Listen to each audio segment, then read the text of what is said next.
En 2014, la page coopération du ministère de l'Aménagement du Territoire et de la Délégation générale aux grands travaux aura été des plus fournies. Tout commence avec le forum Build Africa tenu à Brazzaville les 6 et 7 février 2014 sous l'égide du président de la République, Denis Sassou Nguesso. L'Afrique est certes très en retard dans le domaine des infrastructures.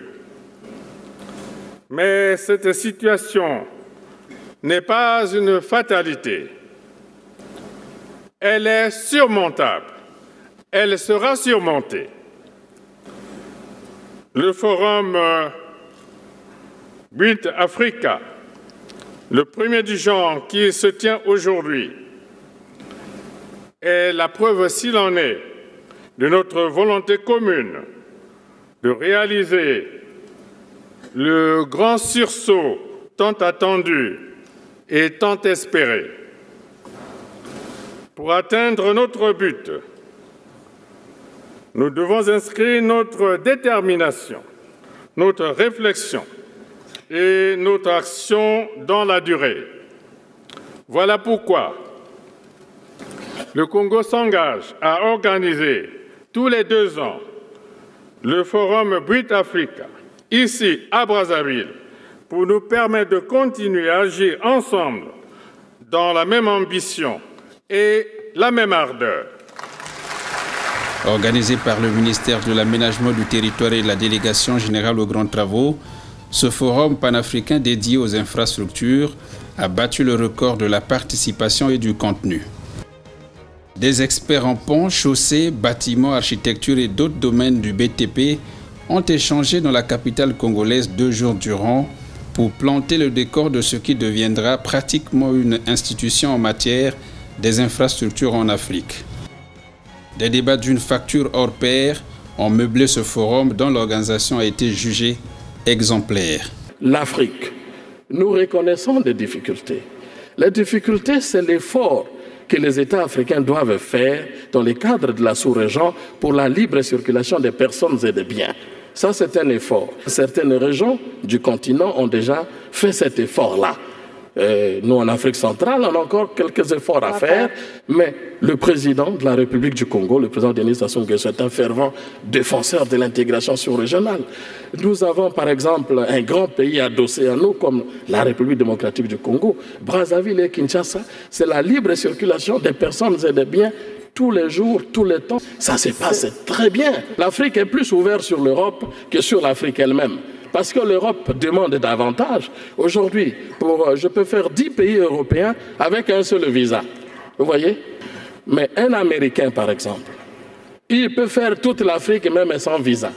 Il va aller en Afrique du Sud, il passe, il vient au Congo, il passe. Même quand les visas sont instaurés, on le lui donne à l'aéroport. Vous voyez? Mais nous, on ne peut pas le faire pour nous. Donc nous voulons que cette circulation des personnes et des biens dans le monde se fasse en tenant compte qu'il n'y a pas de continent en marge. Le forum Build Africa, dont la 2e édition aura lieu en 2016, toujours sous la tutelle du président Denis Sassou Nguesso, a permis aux différents partenaires de sceller une série d'accords à caractère économique. Le Congo, par exemple, s'en est tiré avec une bonne dizaine d'accords, au nombre desquels l'accord pour le financement du barrage hydroélectrique de Sounda avec la Société financière internationale, une filiale de la Banque mondiale. L'accord pour l'assistance en matière de construction des routes entre le Congo et le Royaume du Maroc, l'accord dans le domaine des télécommunications avec la République du Gabon. Il est nécessaire d'organiser de tels événements. Pourquoi? Parce qu'on réunit dans un espace donné, dans un temps très court, tous ceux qui facilitent la possibilité pour un État d'acquérir ces infrastructures lourdes qui ont ces infrastructures 2 aspects. Le premier aspect, c'est leur complexité de réalisation. C'est difficile de faire des grandes infrastructures, des grandes routes, des ports, des aéroports, de la fibre optique. Donc il faut concentrer l'énergie dans un espace très restreint. Le deuxième aspect, c'est que tous les décideurs de la chaîne sont présents. Il y a les gouvernants, ceux qui décident, qui fixent la stratégie. Il y a les administrations et structures d'exécution qui sont présentes et donc qui donnent les dimensions techniques à ces projets. Et il y a enfin les investisseurs privés. et tous ceux qui susceptibles de comprendre l'opportunité d'investir dans un projet porteur. Donc le Build Africa avait cette fonction, c'est de mettre ensemble tous les décideurs de la chaîne pour que nous passions très rapidement du rêve de l'infrastructure à sa réalisation effective par une mise en route opérationnelle. En compagnie de son épouse, d'une forte délégation gouvernementale et de quelques membres de son cabinet, le président de la République, Denis Sassou Nguesso, a effectué du 11 au 19 juin 2014 une visite d'État en République populaire de Chine à l'occasion du cinquantenaire des relations entre les deux pays. Le ministre Jean-Jacques Bouya a fait partie de ce périple d'État qui a conduit le président de la République à Pékin, Shenzhen, Guangzhou, Yangzhou et à Shanghai. Le ministre Jean-Jacques Bouya a participé à la présentation des opportunités d'affaires et d'investissement au Congo organisée par la délégation congolaise dans la ville de Shenzhen. Il s'agissait pour lui de présenter les opportunités d'affaires dans le domaine des infrastructures après avoir exposé sur les acquis en présence au Congo-Brazzaville dans son domaine de compétences. De la réunion des experts et des ministres des deux pays, les 9 et 10 juin 2014, dans le cadre de la 9e commission mixte de la coopération Congo-Chine, jusqu'à la signature des accords de coopération en passant par la réception en fanfare du président Denis Sassou Nguesso, le ministre Jean-Jacques Bouya a participé activement à toutes les étapes de la mission. Justement, à propos de cette mission, les observateurs laissent entendre que le 13e voyage du chef de l'État congolais Denis Sassou Nguesso en Chine est l'un des plus fructueux au regard de la moisson que voici. Un accord relatif à l'exemption des visas pour les détenteurs de passeports diplomatiques et de services dans les deux sens, une lettre d'échange relative au projet de construction du nouveau siège du Parlement à Brazzaville, 2 accords de coopération économique et technique, l'un relatif à un prêt sans intérêt d'un montant de 100 millions de yuan et l'autre relatif à un don du même montant. Toujours au chapitre des accords, il y a aussi le protocole d'exécution de l'accord de coopération culturelle pour les années 2014 et 2016. Le mémorandum d'entente entre le gouvernement de la République du Congo et la Banque d'import-export de Chine relatif à la réalisation des projets d'infrastructure. Le ministre Jean-Jacques Bouya a aussi accompagné le président de la République, Denis Sassou Nguesso, dans 2 sommets d'importance aux États-Unis d'Amérique. Il s'agit notamment du sommet US-Africa de Washington en août 2014 et de l'Assemblée générale des Nations unies à New York en septembre de la même année. C'est à cette occasion qu'il a obtenu la signature de la Convention pour le financement du barrage hydroélectrique de Sunda avec la Société financière internationale. Il s'agit là d'un des extraits du forum Build Africa dont les détails sont à lire dans notre site internet. Pour le marketing et la visibilité dynamique du pays, le Congo était présent aux 6e assises des Yvelines qui se sont tenues à Versailles en région parisienne du 11 au 17 octobre 2014.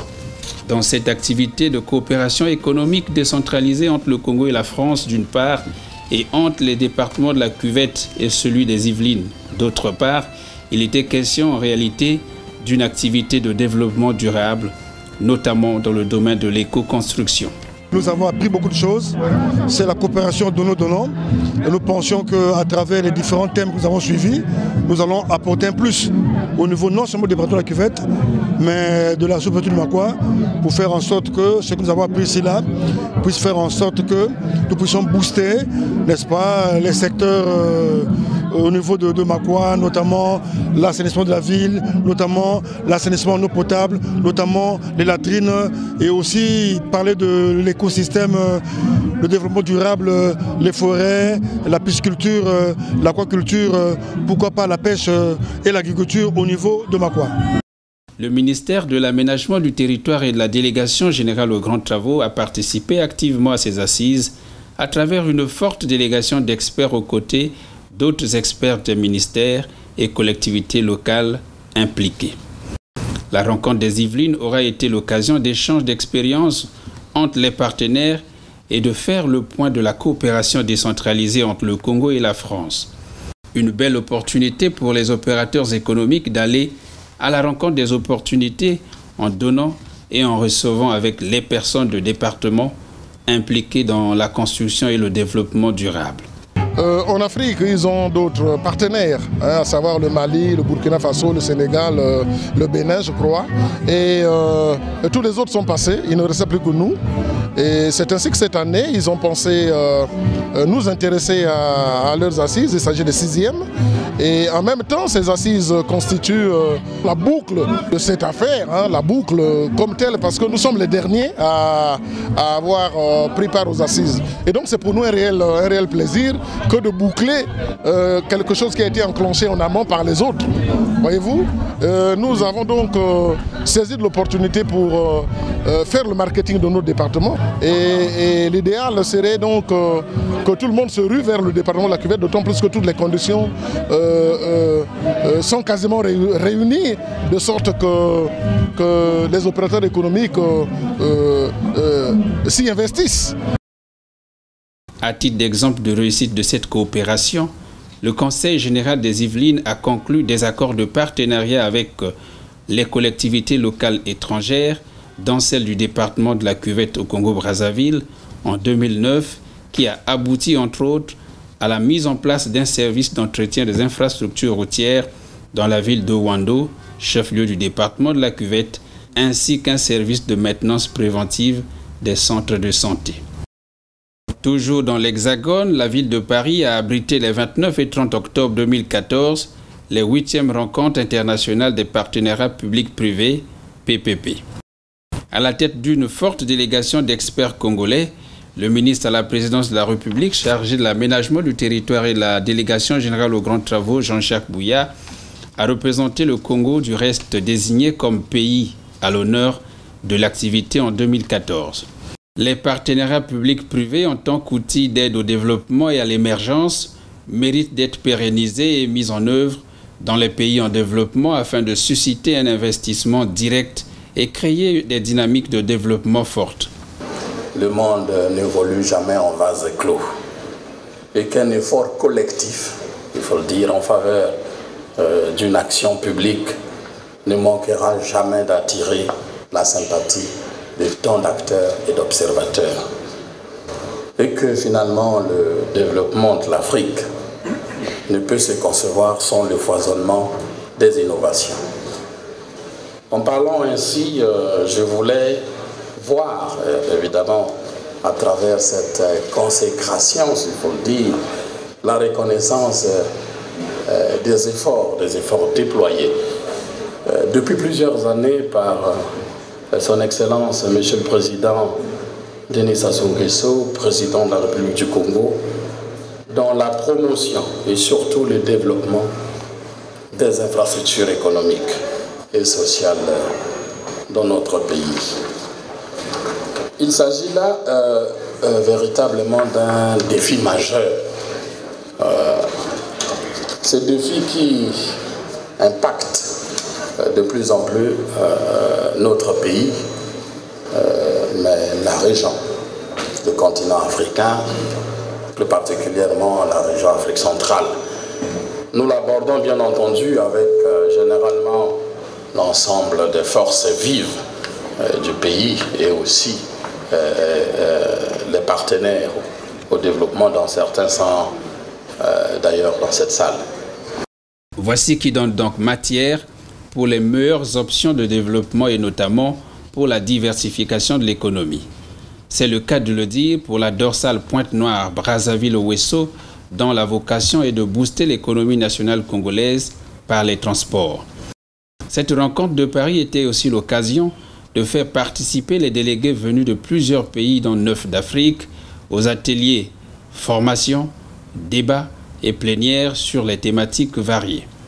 Ces thématiques développées à l'occasion ont permis de constater que les PPP ont besoin d'être encouragés et vulgarisés, surtout dans les sociétés africaines. C'est le cas du Congo, dont le ministre à la présidence chargé de l'aménagement du territoire et de la délégation générale aux grands travaux, Jean-Jacques Bouya, a reçu le prix de la logistique stratégique concernant le projet de modernisation du port autonome de Brazzaville en PPP avec le groupe Necotrans. Maintenant, il est de tradition à ces rencontres internationales de remettre des prix sur ce qui bouge en Afrique, pour valoriser les pays qui bougent le plus. Et nous avons souhaité aujourd'hui vous remettre le prix de la logistique stratégique pour le projet fluvial de Brazzaville, au nom du club des PPP MED-Afrique et en présence de l'équipe nouvelle et ancienne de la mission d'appui des PPP en France. Je vous remets ce prix, Monsieur le Ministre, que voilà, sous les applaudissements de tout le monde. Toujours en Europe, pour diversifier les partenaires et mettre en œuvre les PPP, le ministre Jean-Jacques Bouya a séjourné à Rome en Italie du 15 au 18 décembre 2014. Dans la capitale italienne, le ministre Jean-Jacques Bouya a signé un accord de portée économique avec le vice-ministre italien du développement économique, M. Carlo Calenda. Cet accord, qui résulte du protocole signé entre le Congo et l'Italie lors du récent voyage du Premier ministre italien au Congo-Brazzaville en juillet 2014, porte entre autres sur la garantie financière de l'État italien au profit des sociétés italiennes investissant au Congo, la construction d'une ville moderne à Kintele, environ 6 000 logements dans cette ville, l'ouverture d'un bureau économique de l'ambassade de l'Italie au Congo, la formation des cadres congolais dans les domaines variés de l'ingénierie et des BTP et d'autres filières de développement, la construction des unités de production massive de ciment italien au Congo-Brazzaville. L'État congolais, quant à lui, garantit à ses partenaires italiens certaines facilités telles que la mise à disposition des terrains pour l'implantation des équipements. Nous avons donc le premier projet à formaliser à travers les structures désignées qui ont été instruites par le vice-ministre du développement économique, le ministre Calenda, de faire en sorte que ces institutions qui peuvent fédérer la possibilité de financement et les institutions techniques qui sont en train de fiabiliser, formaliser techniquement ce projet d'Ekitele viendront nous montrer quel est le schéma de mise en œuvre de ce grand projet. Et puis aussi les autres perspectives, donc une prospective dans les projets comme dans l'agroalimentaire, dont évidemment l'Italie a l'expertise nécessaire. Au chapitre des forums, le ministre Jean-Jacques Bouya a participé à 3 conférences internationales. Le New York Forum Africa qui s'est tenu à Libreville au Gabon du 23 au 25 juin 2014 sous le thème « Comment libérer la compétitivité des économies africaines ». Le Forum Global Entrepreneurship Summit qui s'est tenu à Marrakech au Maroc du 19 au 21 octobre 2014 et le premier Forum économique de la francophonie qui s'est tenu à Dakar au Sénégal les 1er et 2 décembre 2014. Dans tous ces forums, l'expérience congolaise en matière de construction des infrastructures et leur corrélation avec l'emploi en milieu jeune ont été mises en exergue. Le président de la République du Congo, son Excellence Denis Sassou Nguesso, a mis son cap sur les infrastructures. Parce que la vision, il la détermine comme ceci. Il faut enlever le frein qui bloque le développement du continent. Il faut aussi enlever le frein qui fait que nous qui sommes au centre du continent, en réalité un carrefour entre le nord et le sud du continent, il faut enlever le frein par la mise en place des infrastructures. Donc dans une modernisation des infrastructures pour permettre le développement et par la suite, et évidemment par voie de conséquence, booster l'industrialisation. Donc depuis 10 ans à peu près, un effort d'investissement a été véritablement fait de manière considérable. On peut dire toute la dorsale routière en train d'être terminée, plus de 2000 km de route, et toute la dorsale de fibre optique en train d'être terminée, près de 2000 km de fibre optique, et toute la dorsale en ce qui concerne la transmission des lignes de transport d'énergie de très haute tension est en train d'être finalisée aussi, à peu près pour le même nombre de kilomètres de route, pour ouvrir en réalité, interconnecter le pays sur l'intérieur, donc le désenclavement, et aussi sur les pays voisins, pour ne plus être un point bloquant sur le développement de la région et de l'ensemble du continent. Et donc nous pouvons dire qu'avec ces résultats, en donnant aux grandes villes une structuration de l'armature urbaine, aux villes naissantes, c'est-à-dire que puisque nous avons voulu une organisation complètement, on peut dire, équilibrée du territoire, évidemment la mise en place d'une bonne armature urbaine pour fixer les populations là où elles se trouvent, afin qu'elles créent l'activité et la richesse. Revenons sur ce premier forum économique de la francophonie qui s'est tenu à Dakar au Sénégal et disant qu'il aura été effectivement ce haut lieu d'échange d'expertise du monde francophone. Sa vocation était de booster ce que l'on pourrait appeler la francophonie économique. La plus grande potentialité de notre espace régional et plus particulièrement de notre espace francophone, c'est les jeunes. Plus de 60% des jeunes ont moins de 30 ans. C'est une richesse. Elle devient richesse quand il y a la formation qualifiante appropriée pour permettre à chacun de participer au développement du pays. C'est ce qui se fait quand on a mis en place les ingrédients pour son développement qui sont les infrastructures. Mais de l'avis de tous, la francophonie économique rime bien avec les investissements. Et c'est là que le ministre Jean-Jacques Bouya, orateur en one-on-one avec le professeur Diong, a tétanisé l'auditoire par la présentation des opportunités d'investissement au Congo dans le domaine des infrastructures. Au chapitre de ce que l'on pourrait appeler à juste titre la diplomatie de l'aménagement et des grands travaux, en d'autres termes, les grandes audiences de l'année 2014, le ministre à la présidence de la République chargé de l'aménagement du territoire et de la délégation générale aux grands travaux a accordé son hospitalité tantôt sous forme d'audience, tantôt sous forme de séance de travail à plusieurs diplomates en poste au Congo. L'ambassadeur de Chine au Congo, l'ambassadeur de l'Italie, l'ambassadeur de Russie, le représentant résident du système des Nations Unies au Congo-Brazzaville, l'ambassadeur du Venezuela au Congo, l'ambassadeur de France au Congo. Sur toutes les latitudes, ces audiences se rapportent effectivement à un échange d'expériences pour la convergence d'idées qui aboutirait, à n'en point douter, à l'implication des sociétés ou entreprises de ces pays dans la dynamique de développement en cours au Congo-Brazzaville. Et l'expérience est bien concluante puisqu'elle commence à générer des fruits.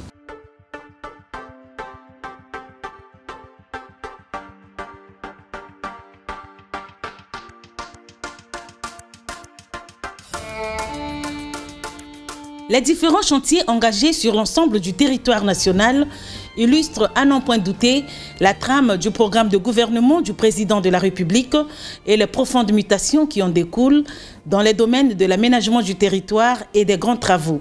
Ces multiples chantiers dans le secteur du bâtiment, déjà réalisés pour certains et en exécution pour la plupart, ont fait parler d'eux et retenu l'attention de plus d'un à travers les visites et activités menées par le ministre à la présidence chargé de l'aménagement du territoire et de la délégation générale aux grands travaux, Jean-Jacques Bouya, en 2014.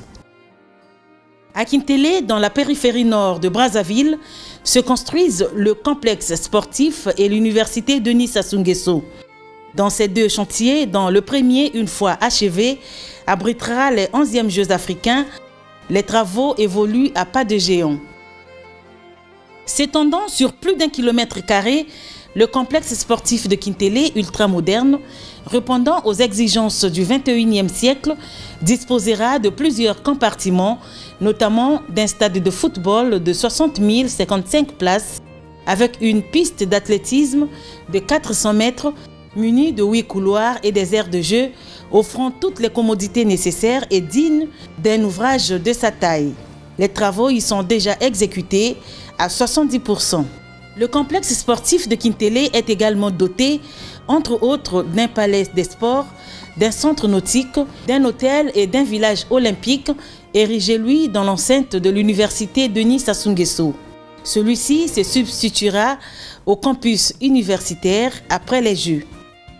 Le projet de construction de l'université de Kintélé porte sur un lourd investissement du gouvernement en faveur de l'éducation des jeunes pour bâtir une base solide pour le pays et préparer ces derniers sur la voie du progrès.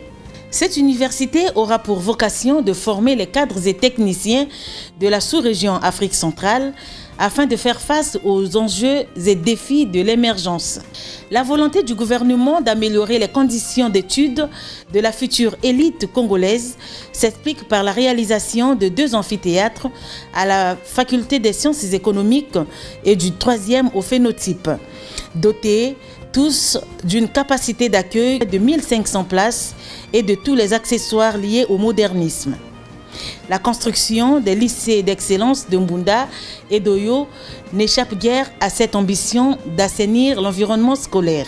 Assainir l'environnement et améliorer les conditions de vie des populations, telle est la mission régalienne que s'assignent les pouvoirs publics dans la concrétisation des OMD, objectifs du millénaire pour le développement. Les commerçants du marché total vont très bientôt intégrer le premier module du nouveau marché moderne.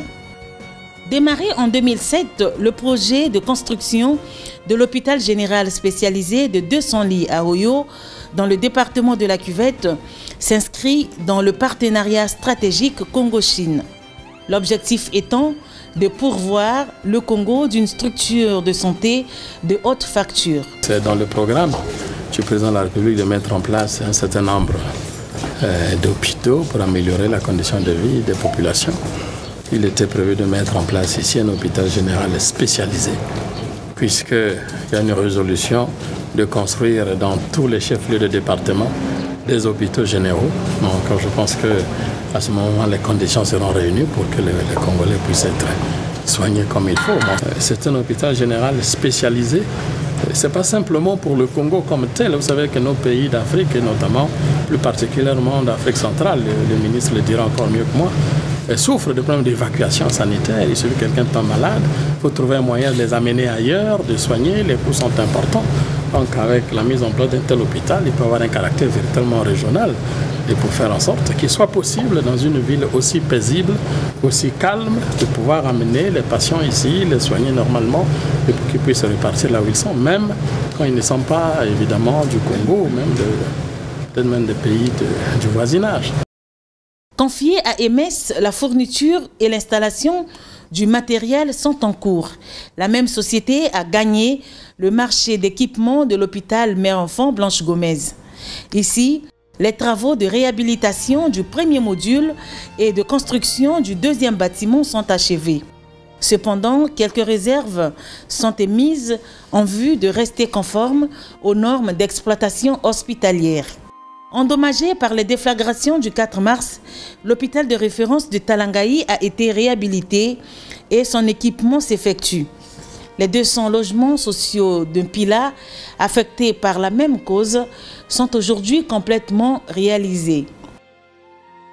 Des cendres des camps du régiment blindé et du dépôt d'armes et de munitions de Mpila naissent 800 autres logements. Le nouveau siège de l'arrondissement 6 Talangaï, un centre commercial, un mémorial. Le CG Gampo Lilou et le lycée de la Révolution sont en train d'être construits sur le même site. Au logement de Mpila s'ajoutent ceux du camp 15 août, dont la réception provisoire de l'ensemble des ouvrages a eu lieu en mai 2014. 2014 a été aussi marqué par la réception provisoire du siège de la compagnie aérienne Eker, trônant majestueusement en face de l'aéroport international Maya Maya. Les travaux de construction de ce joyau en forme d'œuf par l'arrière et de soucoupe à l'avant, de par son architecture, ont été exécutés par la société Huetec, alors que le contrôle de qualité a été assuré par Socotec. Parlant justement de l'aéroport international Maya Maya, après la mise en service en février 2014 du deuxième module de son aérogare capable de traiter 1200 passagers par jour et dédié aux vols internationaux, les travaux des autres ouvrages relatifs au projet de modernisation et de réaménagement des installations terminales s'exécutent à un rythme soutenu.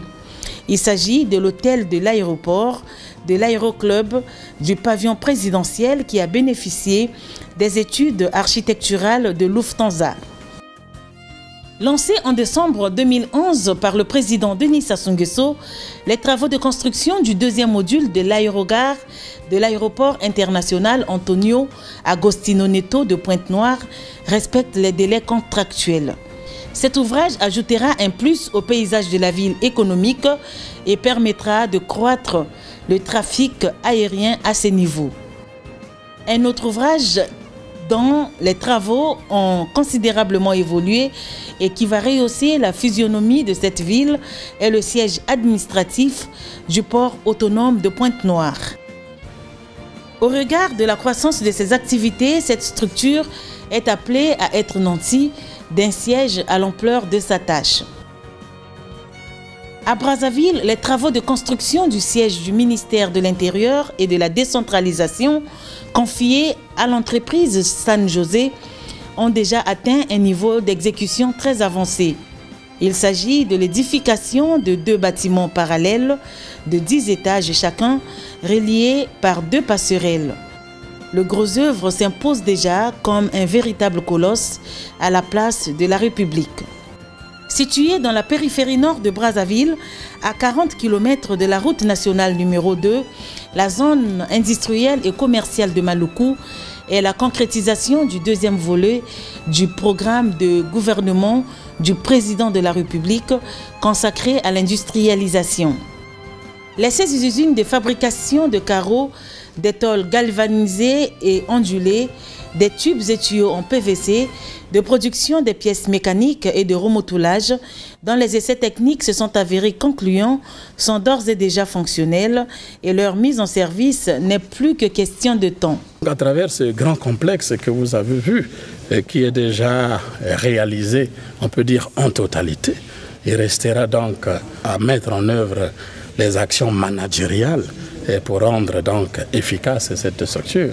Pour ce qui nous concerne, nous sommes en train de ramener l'eau, nous sommes en train de ramener l'électricité et les conditions sont en fait créées pour que 2015 soit véritablement l'année qui propulse cette dynamique d'industrialisation de notre pays à travers ce grand site industriel.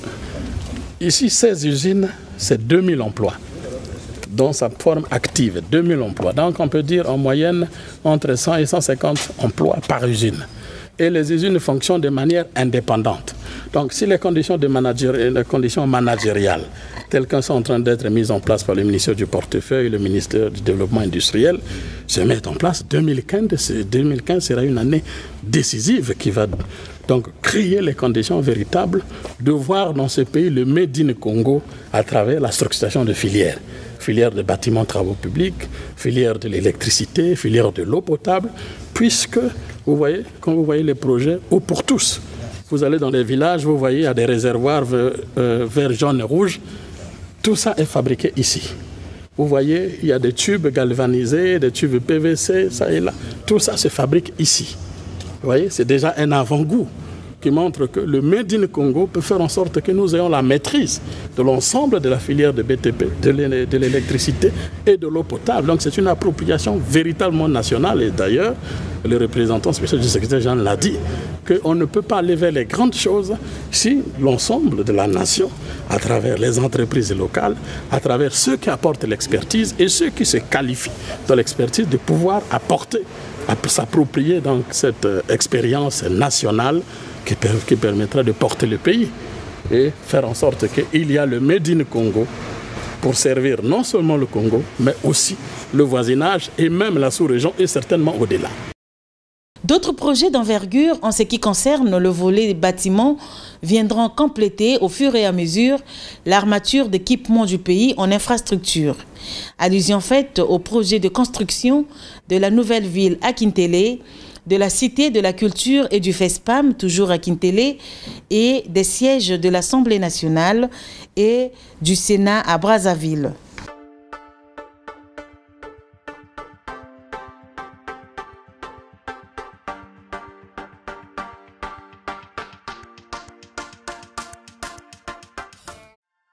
L'histoire nous révèle que les grandes mutations qui s'opèrent à travers les pays sont généralement fédérées par celles des villes.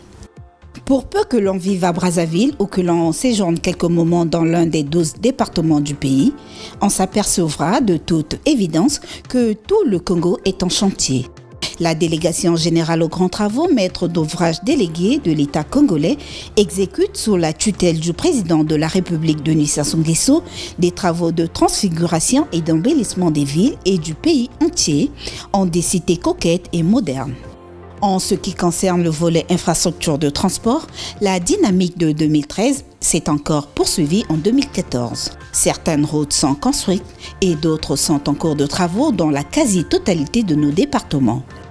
On pourrait citer en exemple la route lourde Pointe-Noire-Brazzaville, dont le premier tronçon Pointe-Noire-Dolisie a été inauguré par le président de la République Denis Sassou Nguesso en décembre 2011, a reçu en 2014 la couche de redimensionnement à la norme T4. Les travaux sur son deuxième tronçon Dolisie-Brazzaville, qui s'étendent sur 375 km entre Dolisie et Brazzaville, se poursuivent. L'année 2014 a connu l'achèvement des travaux de la route Okoyo-Leketi, frontière du Gabon, sur 90 km. L'inauguration a eu lieu le 15 décembre 2014 par le président de la République, Denis Sassou Nguesso. Lancés en novembre 2011, les travaux de cette route ont été exécutés par l'entreprise chinoise China Machinery Equipment and Corporation, alors que le contrôle de qualité était assuré par l'entreprise allemande Fischner. D'un coût global de 46 milliards de francs CFA, financé dans le cadre du partenariat stratégique Congo-Chine. Le chantier a mobilisé au bout du compte une main-d'œuvre qualifiée et cosmopolite d'environ 766 agents composés de Congolais, Chinois et Allemands. L'évidence des faits, l'optimisation des procédés et l'imbrication des résultats nous a confortés de ce que c'est dans l'esprit des hommes que naissent des grandes mutations. Et que les idées cohérentes des dirigeants sont souvent des terreaux du bonheur de la multitude, que l'histoire, dans son objectivité, a déjà tranché en défaveur des pessimistes, qui redoutaient la capacité des dirigeants à relever les défis d'équipement du territoire en outil du devenir.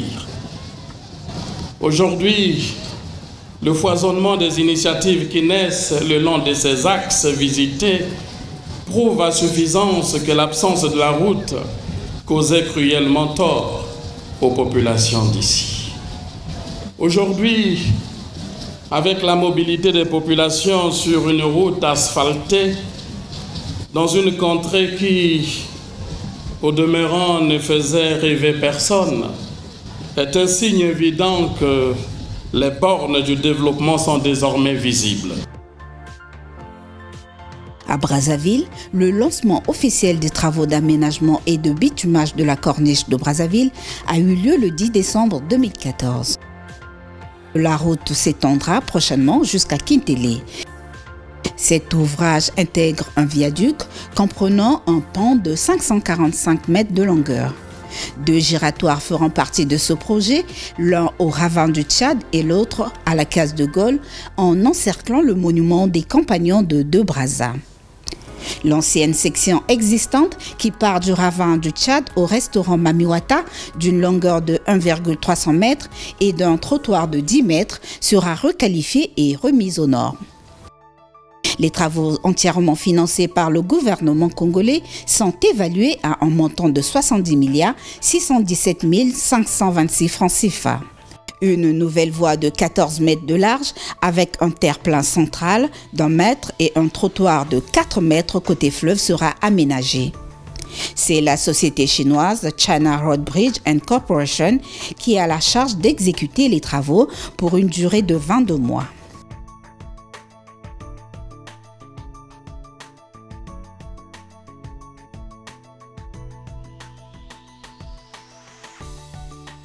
Les travaux de construction du viaduc et des accès menant au complexe sportif de Kintélé évoluent au rythme normal. Confiée à l'entreprise chinoise China Road Bridge and Corporation, la mission de contrôle est assurée par Aegis International. Repartis en 3 lots, les travaux de la route Sibiti-Mapati-Zanaga dans le département de la Lekumu évoluent normalement. Les ouvrages d'art et les dallos entre Sibiti et Imbe sont exécutés à 100%, ceci pour un trafic de classe T2. Lancés le 2 mars 2012 par le chef de l'État Denis Sassou Nguesso, les travaux du tronçon Mombili-Wesso ont atteint en 2014 81% d'exécution. Réalisée par l'entreprise chinoise China Road Bridge and Corporation, elle coûtera à terme près de 129,3 milliards de francs CFA. Nous pensons qu'on est véritablement satisfait du travail que nous voyons. Et cet ouvrage est en train d'évoluer. nous pensons que dans les 1-2 mois, le chantier sera rendu disponible.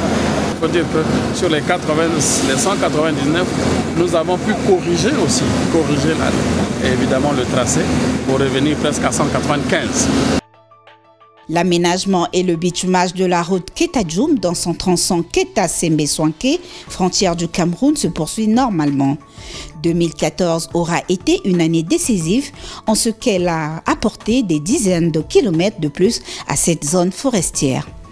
Le lot dans sa partie congolaise comprend le bitumage de la section Keta-Mbiesi, 121 km, avec aire de stationnement, poste de péage et poste de comptage de trafic, 5 ponts définitifs construits entre Mbiesi et Sembe et aussi l'aménagement minimal de la section Mbiesi-Tam, 191 km. La région Afrique centrale était, on peut dire, très en retard sur l'intégration économique par les infrastructures. Et ça s'est justifié, parce que c'est la zone la plus difficile à construire les infrastructures. Ici, on est en pleine forêt, vous voyez vous-même, les difficultés sont énormes. Il y a la forêt, il y a le relief, il y a le climat, enfin, qui concourt à ce que les difficultés soient véritables. Mais aujourd'hui, en ce qui concerne notre pays, qui finalement a sa vocation de transit, qui au départ pouvait être analysé comme un slogan, aujourd'hui devient une réalité. Ça, c'est une interconnexion entre le Congo et le Cameroun, en partant de Ouesso vers Saint-Milima et donc notamment vers la frontière Tam pour entrer au Cameroun. Il y a encore d'autres tronçons comme ça. De Pointe-Noire, on rentre évidemment au Cabinda. De Dolisie, on rentre au Gabon. Et d'Obouya, on rentre à Franceville. Et donc, on veut dire que le pays est suffisamment avancé et on peut être satisfait de ce qui se réalise aujourd'hui parce que nous reprenons notre position géostratégique d'être le carrefour. La société chinoise Sino Hydro et le groupement de contrôle du berger Sira sont à pied d'œuvre pour ce projet dont le délai d'exécution est de 36 mois. Avant de venir ici, tu savais manipuler cette machine? Non. Qui t'a appris à... C'est les Chinois là. Les Chinois qui t'ont appris. Alors, qu'est-ce que tu dis aux autres qui ne veulent pas venir apprendre et qui pensent qu'il faut qu'ils restent au village pour ne rien faire? Je leur dis qu'il faut revenir travailler ici avec les Chinois pour quand même débrouiller, pour quand même mettre un métier dans la tête. Ça va. Tu dis quoi au président de la République? Merci parce qu'il nous a donné du travail au pays, pour quand même débrouiller. Même si on a raté l'école là, quand même merci à monsieur le président qui nous a donné quand même un petit travail, c'est bon. À Sibiti, dans le département de la Lekoumou, au bénéfice de la municipalisation accélérée, de 0 km au demeurant, 30 km de voiries urbaines serpentent plusieurs points clés de la ville. Il est possible d'affirmer qu'à chaque année suffit son aéroport. Ainsi, 2014 a vu éclore l'aéroport de Sibiti. L'aéroport de Sibiti est venu grossir la liste des aéroports construits sous la tutelle du président de la République, Denis Sassou Nguesso. Il s'agit de l'aéroport Maya Maya de Brazzaville, aéroport de Pointe-Noire, aéroport de Dolisie, aéroport d'Ifondo, aéroport de Wando, aéroport d'Evo, aéroport de Djambalak, aéroport de Lombo. L'aéroport de Ouesso est de nos jours en plein travaux de réhabilitation de mise aux normes aux avions de type Airbus A340-300. Le marché est attribué aux entreprises China Road Bridge & Corporation qui en assurent le génie civil des chaussées aéronautiques. Ineo Engineering, lui, s'occupe des équipements NA et balisage. La mission de contrôle est gérée par Studi International. Son taux d'avancement physique global est de l'ordre de 70% en décembre 2014. Comme on devra le comprendre, le président Denis Sassou Nguesso a opposé une multitude de solutions pour sortir Brazzaville et les capitales de chacun de nos départements de l'état de précarité dans lequel elles se trouvaient. les villes, justement en préforme, et s'arriment aux normes urbanistiques universellement reconnues, non pas par des mesurettes, mais dans une mutation dynamique, sans cesse évolutive, dans le seul bien-être des populations. Un peu comme pour dire qu'un matin ou un soir à Brazzaville ou dans une ville de notre pays, si vous vous engouffrez dans un embouteillage au détour de ces 1001 rues, comme il est malheureusement souvent le cas, il suffit de se souvenir que notre pays est en chantier.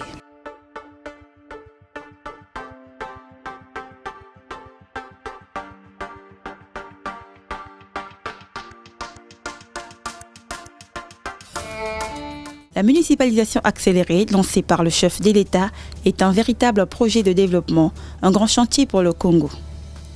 C'est une opportunité que le chef de l'État donne à saisir au peuple congolais pour doter en un temps record les chefs-lieux de département d'outils indispensables au développement. Les chefs-lieux de département et de district connaissent au fil du temps une évolution graduelle à travers la réalisation des projets structurants liés à ce processus, gage de la réussite de la fête tournante nationale de l'indépendance. Il s'agit de mettre en place les conditions adéquates propices au développement et au progrès soutenu afin d'éliminer les disparités sociales entre les différentes localités du pays en implantant des infrastructures de base viables. Après les plateaux, le département de la Lékoumou a brillé en 2014 de mille feux. Il a en effet abrité, le 15 août dernier, les festivités marquant le 54e anniversaire de l'accession de la République du Congo à la souveraineté internationale. Le lancement officiel des travaux de la municipalisation accélérée est intervenu le 5 mai 2014 sous le patronage du chef de l'État, Denis Sassou Nguesso. Le 6 mai 2011, nous étions à Evo. Le 3 mai 2012, nous étions à Kikala. Le 5 mai 2013, à Djambala. Et aujourd'hui, le 5 mai 2014, à Sibiti.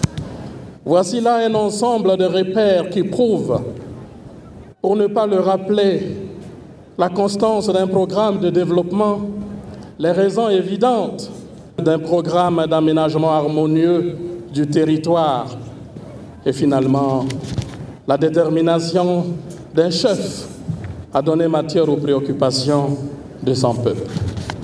Aujourd'hui, par la mise en œuvre des chantiers de la municipalisation accélérée de la Lékoumou, leur suivi, leur emboîtement et leur achèvement, escortés par l'élite locale de plus en plus organisée, l'allant déclenché par cette politique volontariste et avant-gardiste, nous conforte dans notre préoccupation, sinon dans notre appréciation de ce concept. Plus de 150 projets ont été ciblés pour la circonstance, avec un coût estimatif de 400 milliards de francs. Ces projets sont répartis en deux catégories. Certains sont dits aux grands travaux et d'autres préfectoraux. Cela au bénéfice des 5 districts du département, notamment Sibiti, Mayeye, Zanaga, Komono et Bambama. Sibiti, chef-lieu de ce département, situé à l'ouest du pays, à 320 km de Brazzaville, la capitale politique, et à 380 km de la capitale économique, Point-Noir, a connu une métamorphose sans pareille. En 2014, les bâtiments administratifs ont été construits, l'eau a jailli des robinets et la capacité énergétique de la ville s'est augmentée avec l'installation de la centrale électrique, renforçant ainsi l'éclairage public et l'alimentation des ménages de la ville en ce produit. 30 km de voiries urbaines ont été bitumées et la fête a été belle à Sibiti, resplendissante et pleine de vitalité. Dans les années 2000, 2007, 2008, Sibiti n'était pas comme ça. Mais quand nous sommes en 2014, il y a changement à Sibiti. Là où il n'y avait pas l'eau, on a la facilité d'avoir l'eau. Parce qu'on a des pompes, là on a du courant, là on a des stades et puis on nous fait l'aéroport qui est tellement le meilleur aéroport dans la Lékoumou.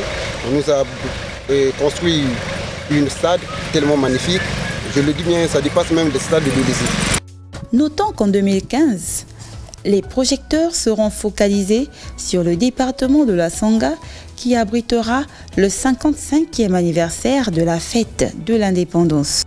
Un événement qui suscite beaucoup d'enthousiasme et ne cesse d'alimenter les conversations de l'homme de la rue à Ouesso.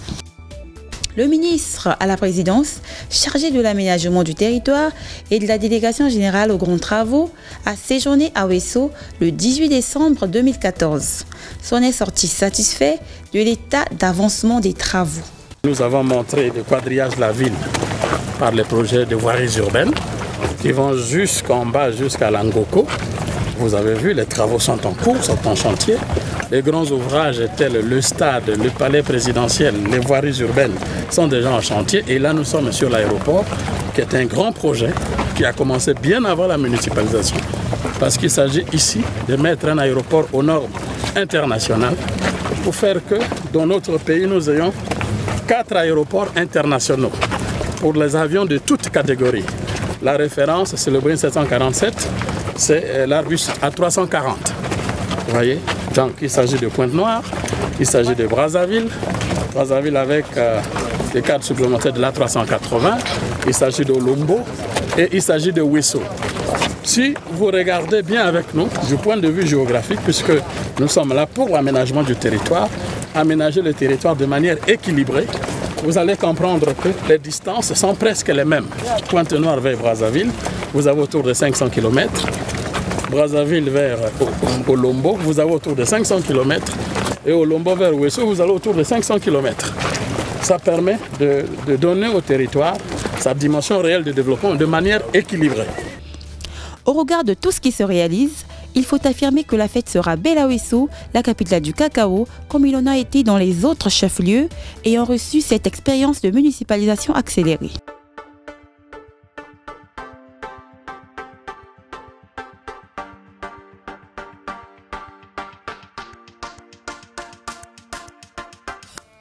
Durant l'année 2014, les 6 projets sous tutelle du ministère de l'Aménagement du Territoire et de la Délégation générale aux grands travaux ont assuré leur fonctionnement selon les termes contractuels. Dans l'ensemble, l'évolution est satisfaisante. Le projet central hydroélectrique de l'Iweso a pour objectif de répondre aux besoins énergétiques des populations de la Sangha en général et particulièrement de Ouesso et environs. Le projet délocalisation des casernes militaires a connu des bonnes avancées en 2014. Les travaux des casernes de Ndouo et de Sadelmi ont connu une bonne trajectoire. Le constat fait par le ministre Jean-Jacques Bouya et le ministre de la Défense Jean-Richard Monjo est révélateur. On peut dire à mi-parcours satisfait des résultats puisqu'il y a des casernes qui sont presque réalisées à 94-95%. Il y en a d'autres qui sont à 75% au fur et à mesure et le taux global étant de 57% pour l'ensemble des casernes. Il est possible qu'en début d'année, il y a des casernes qui soient rendues disponibles. Et d'autres, au fil des temps, au mois de mars, il y en a qui seront encore rendus disponibles au mois de juillet. L'objectif fixé est de juillet-août 2015 et pour livrer l'ensemble de ces casernes, évidemment, à la force publique. Je pense que la force publique s'installera dans ces environs dès la prochaine année et ce sera pour le bien de tout le monde. Le projet couverture nationale en télécommunications a été initié par le président de la République, Denis Sassou Nguesso, dans le but de couvrir l'ensemble du pays en infrastructures de télécommunications soutenues par la fibre optique. Pour ce projet, l'année 2014 a été marquée par la réception provisoire de la phase aérienne d'exploitation. L'ouverture du réseau mobile au public avec une connexion à haut débit. Le gouvernement de la République a initié le projet Cadastre national dans le cadre de la gestion durable de nos villes. Le projet vise 2 objectifs majeurs, notamment la sécurisation des propriétés et l'amélioration de l'assiette fiscale. Les tâches exécutées à ce jour sont finalisation du fichier des propriétaires, livraison et équipement aux structures bénéficiaires, à savoir le cadastre, les directions départementales et les différentes mairies de 6 villes du pays. 2 autres projets se sont ajoutés à celui du cadastre national. Il s'agit de la réalisation de la cartographie géologique et la prospection minière et géophysique sur l'ensemble du territoire terrestre de la République du Congo. Le projet Ndiri permet de renforcer la capacité de production et de distribution d'eau dans la ville de Brazzaville avec l'extension du réseau de distribution dans les quartiers périphériques. Né dans l'objectif de réhabiliter et équiper le chemin de fer Congo-Océan qui se trouvait dans une situation dégradante, le projet CFCO exécute des projets liés au programme d'urgence, de réhabilitation et d'équipement de la voie ferrée. En 2014, le projet CFCO a pu réaliser 80% des travaux du tunnel lent, la réhabilitation de l'ancien tracé dans le Mayombe, l'acquisition de l'usine de traitement des traverses, réhabilitation de la ligne haute tension et de la ventilation du tunnel lent à 100% d'exécution. Acquisition de la rame de voitures voyageurs.